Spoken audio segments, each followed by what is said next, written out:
What's up, my wizards? It's Dev, Mtg. We like magic, and you know my favorite thing about living in Dominaria? It's the nightlife. That's right. I gave Patreon 5 different options, but in the end, it wasn't even close. The vast majority of the clique wanted to take some nights out and put some lights out. So today, black, white nights. We're going to go medieval on them, right? When's the last time anybody actually said that? But in any case, I ended up really liking the construction of this deck because it's classic. We've seen this before, you know.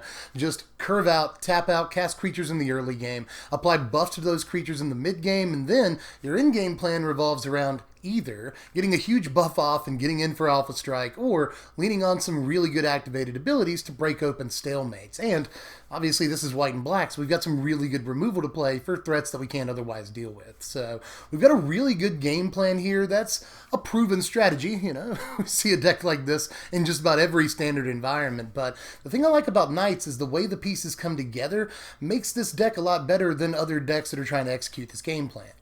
I think one of the big reasons for that is because we've got such incredible low-end pieces in our stable, starting with the 4 copies of Dauntless Bodyguard. This thing is the truth. Now, 1 mana 2-power guy is great for any aggressive deck, and the creature type is right, so we're going to play this no matter what, but in terms of this defensive ability, I think this might be like the best Savannah Alliance to top deck of all time. You know, there's plenty of stuff in this deck that we want to protect. You know, we've got 2 different creatures that are lords. They're effectively anthems. We need to protect those. And we've got a big legend that we're hoping to sort of ride to victory if we have to. So we got to protect that too. It can be fragile as well. So Dauntless Bodyguard can jump in front of all of those and effectively counter removal spells. Now, Sorcery Speed Blossoming Defense is still a technically bad-looking play, right? Like, it's right there on the board. They know you have it, but they still basically have to use 2 removal spells to take out the most important target on your side of the board, and that's always good. Plus, it's not the worst creature to start the game with either, and it's also not the worst creature to play on turn 3 on top of another 2-drop. Like, let's say you play a Lord on turn 2. Well, following up on turn 3 with a 2-drop and a Dauntless Bodyguard is a great play.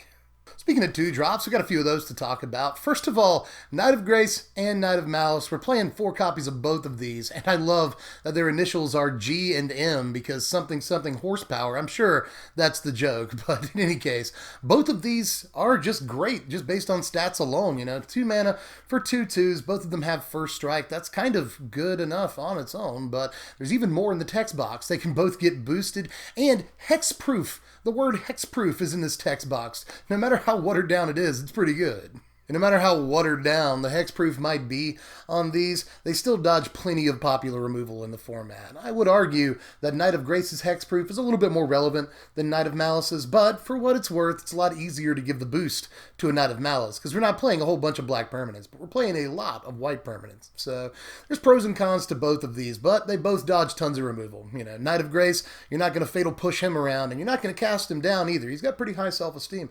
And even though it doesn't seem like Knight of Malice quite dodges as much, it still dodges Seal Away, which is really important. Just about the only bad thing I have to say about the 2-drop Knights is that even though they do dodge a bunch of blade removal, they don't dodge any red removal, even if it's only a flesh wound. You know, things like Shock and Magma Spray and every other red spell all the way up the dial are going to take these guys out, but still, lots of stats for the investment. These guys are awesome. But there's more in the 2-drop slot. We're also going to play 4 copies of Metallic Mimic, of course. It's 2 Dominaria Deck Techs, 8 total copies of Metallic Mimic. Like, it feels like Ixalan Standard all over again, but it's an important card for both decks. You know, this is one of the better payoffs for playing Knights, believe it or not, even though it's a little bit silly to picture a Metallic Mimic in a suit of armor. It just seems redundant, but it's still an important card to play. This makes every Knight that we play after it a little bit bigger, helps the, you know, capitalize on the first strike on our 2-drop Knights. That's kind of cool sometimes. And following up Metallic Mimic with History of Benalia makes History of Benalia even more gross than it already is. Pro tip, another good way to follow up Metallic Mimic is by playing Banalish Marshal on turn 3, which you're going to play 4 whole copies of. Don't worry, that is 3 white mana in a 2-color deck, and we want to get it by turn 3, but we're playing over 20 white sources in our mana base, so we get to this pretty consistently. Seriously though, following up Mimic with Banalish Marshal in the early game is a great way to get the ball rolling, you know? Especially if you don't think you're in any danger of getting swept or your opponent's not playing too much removal. Getting set up with these 2 guys is great. Any Knights you play after them are going to be enormous. Plus, they help each other out. You know, Marshal gives Mimic +1/+1, and Mimic gives it a counter. So everybody wins, everyone's happy. But even if you only have one or the other of them out, they're great for all your other Knights, obviously. But we're also going to play 4 whole copies, and no less, of History of Benalia, because this, more than any other card, is what makes this deck a viable option. But if you didn't have 17 bucks a pop to spend on cardboard, which I wouldn't blame you, then you could always just try and sub in Call the Cavalry, which does some of what History of Benalia does, and it's still pretty good. You know, when you follow up a Metallic Mimic or Banalish Marshal with a Call the Cavalry, you're still getting a lot of value, so you could always try it, but History does a lot more than what Cavalry does at a lower cost, so if I'm going to play all the copies of this we can get our hands on. First of all, it really matters that the tokens have Vigilance, and we'll get to why when we get to the next card, but hold that in your brain. Think about that. We'll get right back to it. But in any case, this is one of our major end game plans in this deck. You know, 3rd turn History of Benalia, or even 4th or 5th turn History, and then just hold off the opponent until we can get to that massive buff. That's how we're going to win the vast majority of our games, especially if we're trying to win fast. If we can curve out History of Benalia on turn 3, we can usually close things out on turn 5, especially if we're on the play and we can get up under Fumigate. History is ridiculous on curve. Conversely, though, this is a good way to get back on board after a sweeper. You know, you just got hit by Sweltering Suns. It's all cool. Just drop History. You got a board in a box. You'll have at least 2 creatures over 2 turns. And that can be tough for some control decks to really deal with, you know. This is a card that almost demands a sweeper in and of itself because it can deal 8 damage by itself by the end of things, and if you have any more knights than that, things get pretty dumb. So History's a great card, whether you play it on curve or you play it later on in the game. It's a fine top deck, great way to restabilize after sweepers. There's a lot of stuff that this card does. Also want to reiterate that this is really good with all of our lords in the deck. You know, if we follow up Metallic Mimic with History, then we're creating 6 total power before the buffs. And if on turn 4 in this sequence we get a Banalish Marshal, then those knights are going to be enormous. Plus, when the buff actually does hit, it's going to buff a lot of creatures. So this is also insane with all the lords that we're packing in the deck. Just History, again, easily heads and shoulders above every other card in the deck. If you've got the money to play it, you absolutely have to, because it's what makes the deck competitive. But to finish off the creatures, we're going to play the other big payoff for playing knights, and that's the 3 copies of Ariel that we're playing. I love sounding like Sebastian whenever I say this card's name. Unless her name is Ariel, like Ariel ready for some football, I'm not really sure, but in any case, she's got a funny name, but don't let that turn you off. The card is ridiculous in this deck at the top end of our curve. Cool piece of tech here, this is not only our 4-drop, but often our 5-drop, you know, we're not playing any spells in the 5-drop slot in the main deck at least. So often we'll play Ariel and then turn 5 we'll activate her after she swings. That's what's cool about the vigilance on this. It's super relevant that she can swing in and then use her activated ability. And that's what makes the vigilance on the knights that History of Benalia makes important. If you go turn 3 History into turn 4 Ariel, then turn 5 History of Benalia will pop off. You can swing with all those vigilance knights and then tap them for her second ability and kill something after they swing in. That is extremely relevant and comes up a lot. It's just an extremely good ability, that second one, but don't discount the ability to just poop out knights every now and again, especially if you've got a bunch of lords out or you're preparing for History of Benalia to go off. That ability can be good too. That leaves us 9 slots for spells in the deck, and they're all removal. I actually only started off with 5 pieces of removal in this deck. I had 3 Fatal Push and 2 Seal Away, but that was not going to work out. We actually do have to play real removal numbers in this deck. So what we ended up on was 4 copies of Fatal Push, 3 copies of Seal Away, and 2 copies of Cast Out. I don't really think I have to explain the 4 Fatal Push here that much. You know, there's a bunch of 1 and 2 drop creatures in this format we have to worry about. White aggro creatures, red aggro creatures, Bomac Courier, and obviously Lana War Elf. All just 1 drops, but there's a bunch of 2s that we have to worry about too. Fatal Push is just great against the majority of the early game creatures in this format, so we're definitely going to play 4 copies of that. As far as Seal Away and Cast Out though, yeah, I'm not playing 4 Seal Away. I think in a more control-y deck that wants to hold up mana more often, I would play 4 Seal Away, but we're not necessarily that deck. I think 3 is right. And as far as Cast Out goes, I wanted something a little better than Seal Away. I'm not really worried about paying the extra mana because this can hit way more things, not just creatures. It's important to be able to hit a Godfair's Gift or other artifact, maybe enchantments like opposing History of Benalia, or other Cast Outs and Seal Aways. We can hit those with our Cast Out. That can sometimes be important. So I like the range of options, the versatility in game 1 that Cast Out brings us. I like the instant speed. Yes, Seal Away has that too, but the creature has to attack. And that won't always be the case with things like, say, Scarab God. Scarab God does not always attack, and Cast Out is often a much more reliable option against it. Plus, if all else fails, if we need lands or something, we can just cycle away Cast Out. We can't do that with Seal Away against control decks where it's going to remain dead for a lot of the games. So I actually like Cast Out a little bit, not necessarily more than Seal Away, but I think there's situations where we'd rather have Cast Out than Seal Away. There are enough of those situations that I think Cast Out still gets a couple of slots.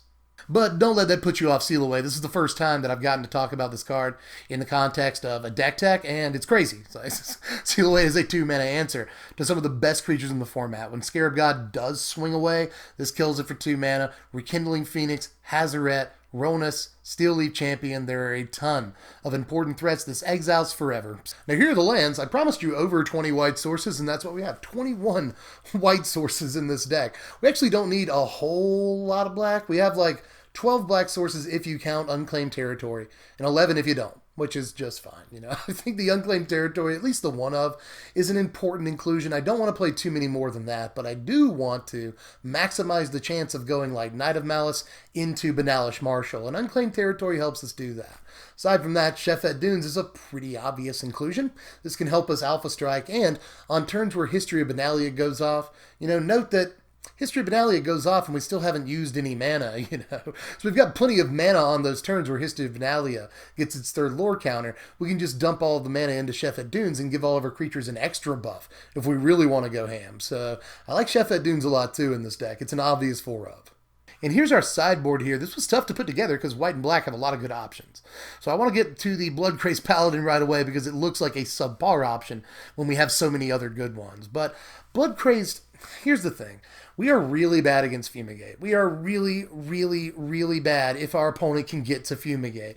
And Bloodcrazed is one of the only options that this deck has against that card, and it's at least on creature type. Yeah, I'm sure I'll get it for this in the comment section, but I didn't go the vampire route. I think there are a lot of reasons not to.